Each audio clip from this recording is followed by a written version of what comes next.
Welcome to Making Democracy Work. This show is sponsored by the League of Women Voters of Honolulu. I'm Kaui Lucas, co-host. My regular co-host, Pearl Chang Johnson, will be back in another episode. But with me today is Josh Frost. And Josh is with us today to talk about ranked choice voting. Josh doesn't talk about ranked choice voting for a living or as his main. No. But he knows a lot about it, and he is here as president of the Pono Hawai'i Initiative. Yes. So would you tell us a little about Pono Hawai'i Initiative, Josh? So first, thanks for having me. Pono Hawai'i Initiative was established as a 501c4 a couple of years ago. And the idea was we wanted to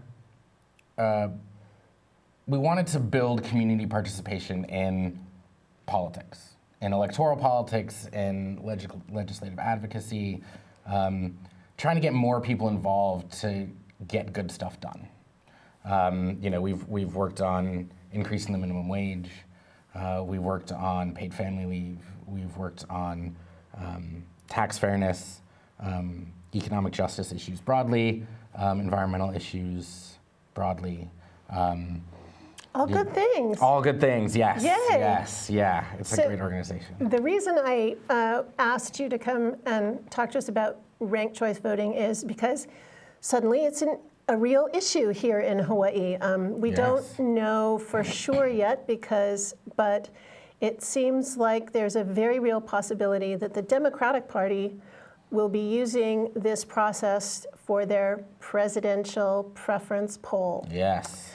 Which will be happening in about half a year. Yeah, so April, I'm gonna get this, it's April 4th or April 7th, one of those, don't quote me. But in April, early April, will be the presidential preference poll, which in Hawaii is, for the Democratic Party, the presidential primary. So if you wanna vote for your favorite candidate for president, among the Democratic candidates, you will participate in that process. So my understanding is that the Democratic Party of Hawaii has been doing its due diligence and its homework and has put in everything that it needs to, and it's just waiting for the decision from the national part of the Democratic Party. Yes. Okay. Yes. So we'll hopefully find out soon. Yes, yeah, so waiting with bated breath for the Democratic National Committee to approve the state party's delegate selection plan, which includes a whole host of systems and mechanisms for the Democratic primary, and then to elect delegates to go to the national convention next summer. So the state party's still waiting on the DNC to give its thumbs up on a number of aspects of the plan, including ranked choice voting. I did check with friends in the Republican Party, and they are not contemplating this move at this time. Who knows what will happen? Interesting. I'm not totally surprised, but it's interesting. Okay. I could be wrong, but I did check. I just wanted to put it up. That's good.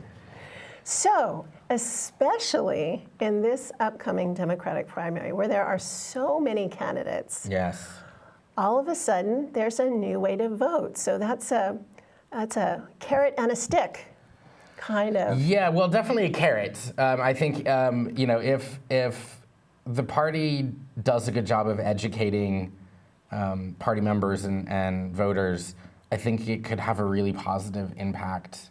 And increase participation in the process, which is ultimately what we want, right? We want everyone who wants to vote Democratic to understand the process and to be able to participate easily. And even if it isn't accepted, it's still a very interesting idea, and one that hopefully will have a place in politics in Hawaii on some level.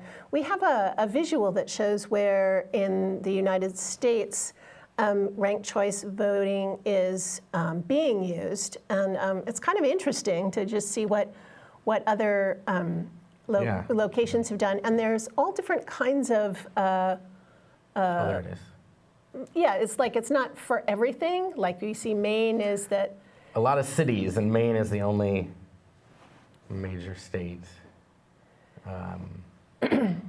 Have you ever lived anywhere that had ranked choice voting? I haven't. Well, it's funny. I have family in St. Paul and Minneapolis. So, but I was totally unaware until I saw this graphic that they did rank choice voting in St. Paul. But St. Paul's a pretty cool city, so it makes sense. It's interesting to see how many places it's approved, but not yet in use. So. Yeah, so I think there is a sort of growing trend towards ranked choice voting. The first one that I was aware of was San Francisco, and I think they've had it for a little while, but I think it's important to note that it's mostly cities and very few states that are doing it.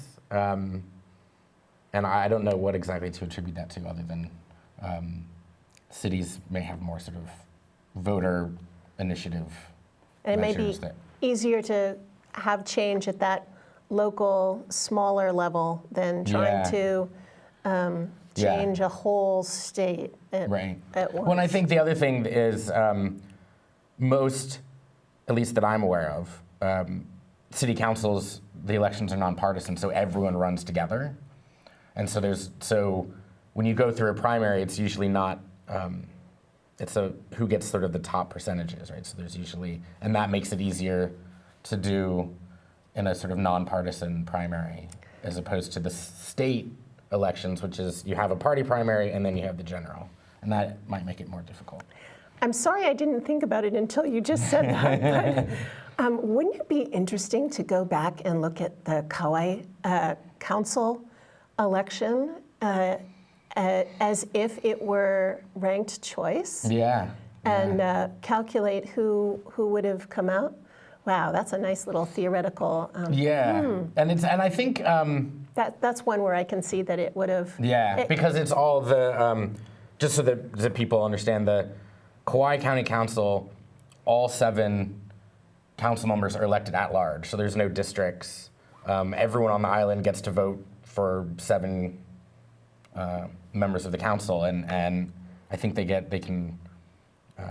So doing ranked choice voting, and that would be a very interesting experiment. Okay, so let's get into it a little more. So, like, why do people want to do this, or why don't they want to do this?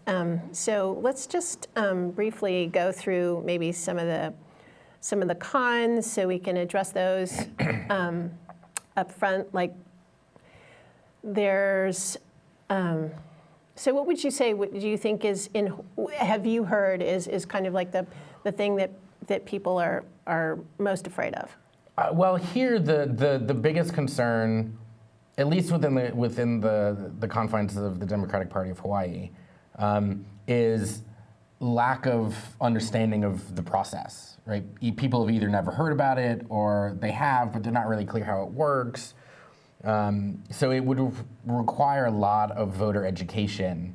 At this point, I'd like to point out, maybe you can see at the bottom of your screen, that this is, I found this on the rankedchoicevoting.org website. And they have a lot of really great information if you want some more nitty-gritty stuff, and they have a ton of materials there. So again, that's rankedchoicevoting.org.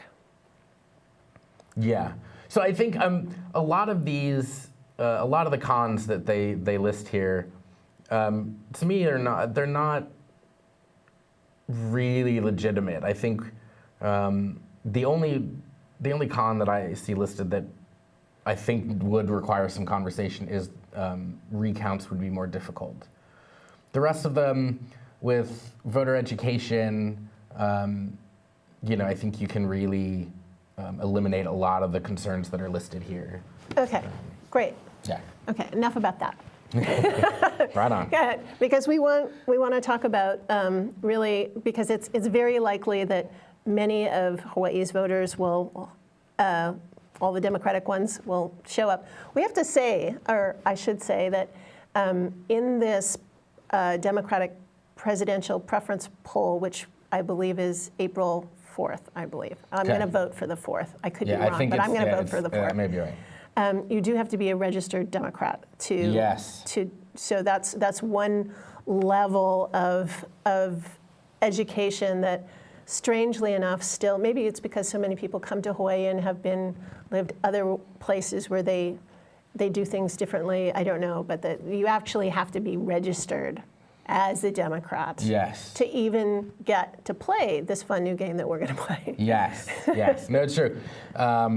It is, you have to be a member of the party, but the party makes it really easy. You can sign up online, and even if you wait until the 4th of April next year, you can go to one of the voting places and sign up that day and still vote in the presidential preference poll. So Democratic Party of Hawaii makes it really easy to participate in the presidential primary here. Okay, so now let's look at some of the good things Yes. about ranked choice voting. Why might we want to have it? So for me, the major reason is, so it mitigates the spoiler effect, which I think is absolutely true. And it allows... What do you mean by that? What do they mean by that? So in an example, in a general election, right, where people say, oh, you shouldn't vote for third party because... Let's come back to us. Oh, okay. Yeah, no, that's good. Go. Continue with your thought. Yeah, so people don't want to vote third party because the argument is that it takes votes away from one of the two other major parties, right, and thus hurting who might be the candidate of choice, but because this third candidate takes sort of a pool away. So like if you go back to 2000, right, everyone says, Nader cost Gore the election. I'm not going to take sides in that, but if we applied ranked choice voting to that election, right, then everyone who wanted to vote for Ralph Nader could have. And then Ralph Nader would have been at the bottom of the list. He would have dropped off, and everyone who voted for Gore for their second choice, those votes would have then gone to Gore. So they could have, those people who wanted to say, look, I don't like either party, but Gore is my second choice, they could still take the principled position of voting for the person that they want the most, knowing that it's not going to have an effect on the outcome of the election because their second choice will then get their vote. So we might be living in a whole different country if we had ranked choice voting in 2000. That's, Yeah. Okay. So what does that? So as part of the education, there's been a team going to the various communities throughout the state and holding little practice runs, and I was able to attend the one in Aina recently, and it was a small group, but it was a good group. Saturday afternoon, we got like 20 people to show up, and they have been doing these meetings all over the state, yes. And I think they've reached everywhere by now. Do you know more about that process? I know at least. I haven't been following the education component that closely. I know on Oahu, the Oahu County chair of the party has been making a fairly strong effort to educate people on Oahu. I can't speak for the other counties and what's going on the neighbor islands. Is that Lorna Strand? Lorna Strand is she's done a great job. I mean, she's come out and talked to. I'm part of another women's group that she came and did a whole talk story with them. So she's really put herself out there. Yeah. So one of the things that surprised me was what the ballot looked like. So to walk us through this process at this community meeting in Aina Library, we did two rounds to get. The first round was Disney characters, and we have a picture of that. And I thought, oh, so that's what it looks like. Okay, I got it. So that somehow, even just seeing the ballot made it a lot clearer. And Right. Astoundingly, Mickey and Minnie did. Neither Mickey nor Minnie won. Clarabelle Cow did surprisingly well. Wow, okay. She's at the top of the ballot, that's fine. Well, that came up, that Yeah. there seems to be some sort of advantage to being at the top of the ballot. But Well, yeah, I mean, Okay. there's theories about, Yeah. should ballots be listed alphabetically, Yeah, should they be listed randomly, yeah. and I don't know that in the end it really makes any difference, but anyway, so in that choice, we would have, in that column of ones, you would have Right. put a circle around the one that you most want, yes. and then a circle around the one that you kind of want, Yeah, or your default, Yeah. and then your third choice. So the second so that round of voting went through, yeah. and then there's a lot of math that has to happen. So the Yeah. bottom gets cut off, or they figure out what the percentage. There's a percentage. In this case, we were given 15%, so that a candidate had to have at least 15% of the vote to stay on the ballot. And there were quite a few in our example there.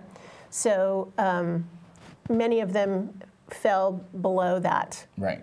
and came off. Right. So there's two things, right? So within the scope of the Democratic Party of Hawaii presidential primary, in order for a candidate to receive a delegate to go to the national convention, they have to reach a 15% threshold. Ah, okay. So that's where the 15% comes All from. right. If we're talking about like a county council, for example, then it wouldn't necessarily be 15%. There'd be some other threshold. But yeah, so for the purposes of the presidential preference poll, candidates have to get at least 15% in order to have one delegate seated for their campaign to the national convention.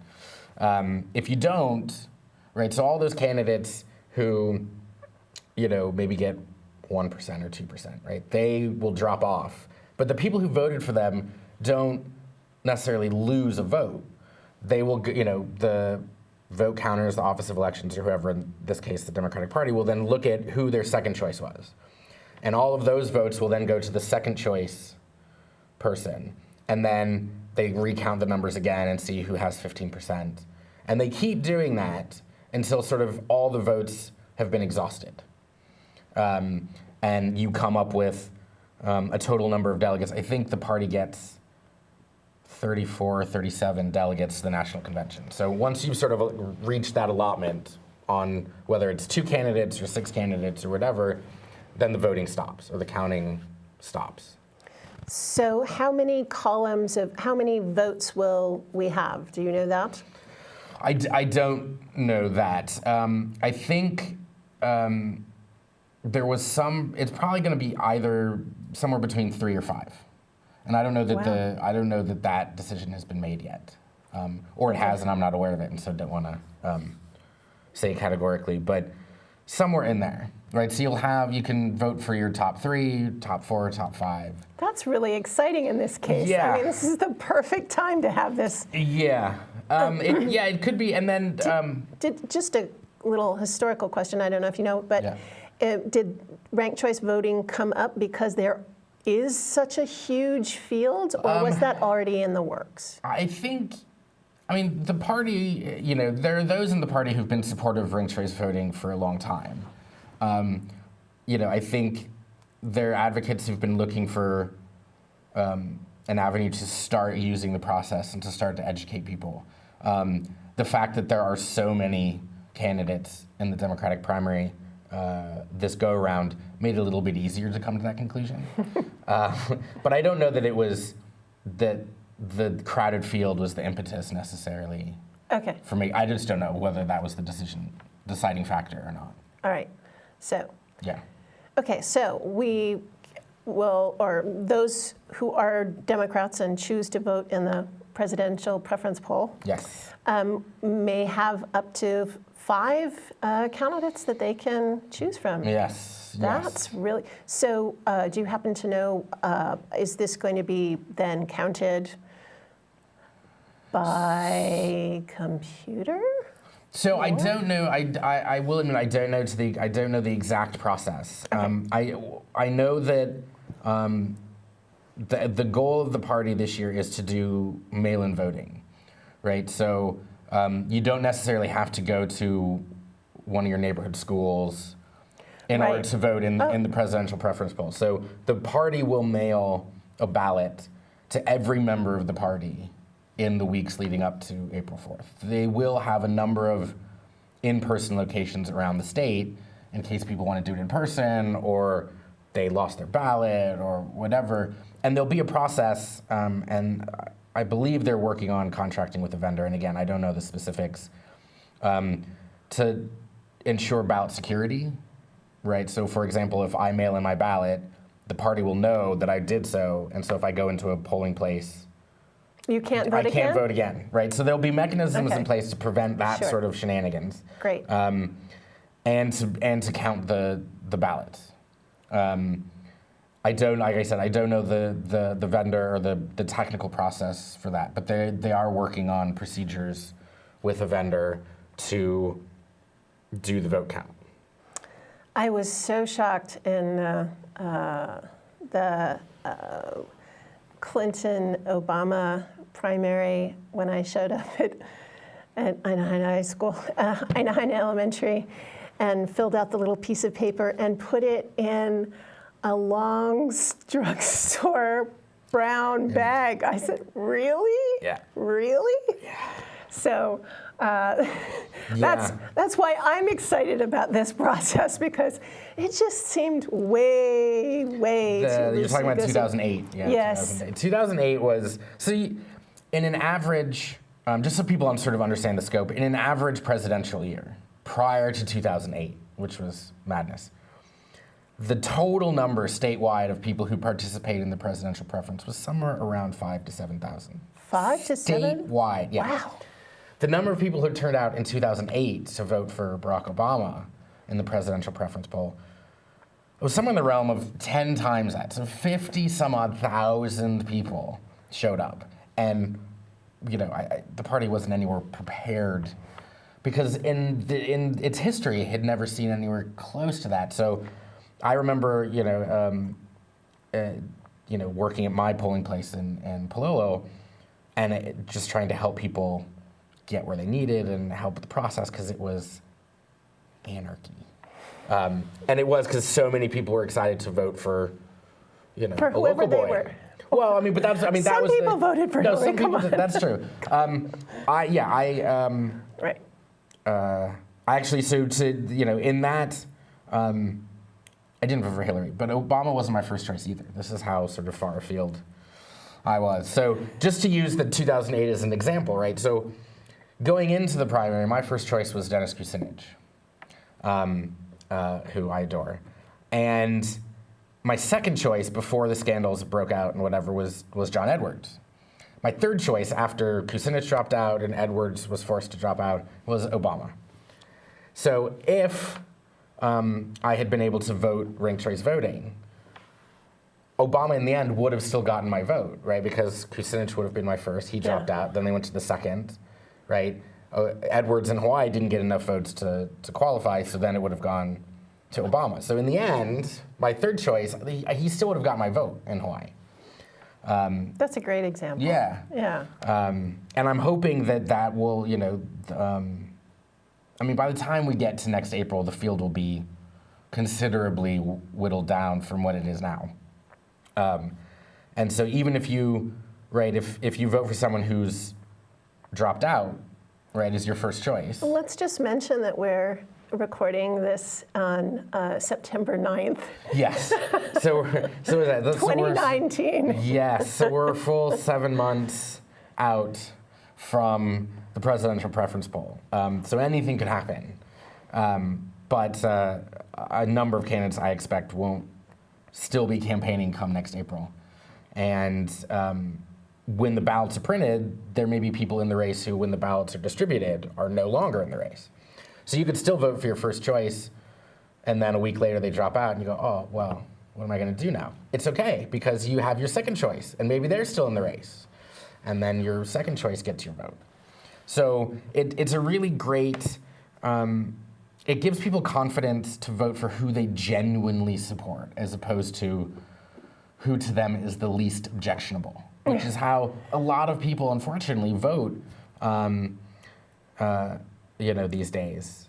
But ranked choice voting can help solve that. The flip side is really, I mean, at least for me, ideally, the goal would be that in ranked choice voting, it would sort of force people to learn more about multiple candidates, as opposed to what they see on TV. That's true. I hadn't thought of that aspect of it. I just think that there's so many out there right now that is like, wow, pretty decent, pretty decent, pretty decent. Yeah. You know? Yeah.